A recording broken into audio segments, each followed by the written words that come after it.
तिकडे बीड जिल्ह्याच्या दौऱ्यावरून परतत असताना उपमुख्यमंत्री सुनेत्रा पवार यांनी अहिल्यानगर महानगरपालिकेच्या नगरसेवकांची भेट घेतली आहे। आमदार संग्राम जगताप यांच्या निवासस्थानी सर्व नगरसेवक सुनीता पवार यांच्या भेटीसाठी एकत्र आले होते। यावेळी सुनेत्रा पवार यांच्या भेटीसाठी हे सगळे नगरसेवक एकत्र आले होते। यावेळी नगरसेवकांनी विकास कामासाठी 600 कोटींच्या निधीची मागणी केली आहे। विकास कामासाठी लागणाऱ्या निधीचं निवेदन दिलंय।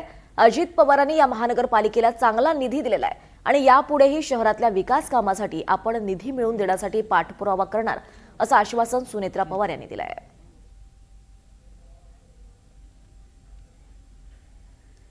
काल पण मी आज बीडला जाताना नगरला थांबले होते, तेव्हा संग्राम भाई मला भेटले। तेव्हा काही नगरसेवकांची माझी भेट झाली आणि आज पण त्यांनी असा आग्रह केला की तुम्ही जाता जाता इकडे या। तेव्हा आज सगळेच नगरसेवक मला भेटले, त्यांनी एक निवेदन दिलेलं आहे निधीच्या मागणीसाठी। तर आपल्याला माहिती आहे की मागच्या वर्षी दादांनी अनेक प्रोजेक्टसाठी निधी दिला होता आणि ते प्रोजेक्ट आता जवळजवळ पूर्ण झालेले आहेत, काही प्रलंबित आहेत थोड्या निधीसाठी।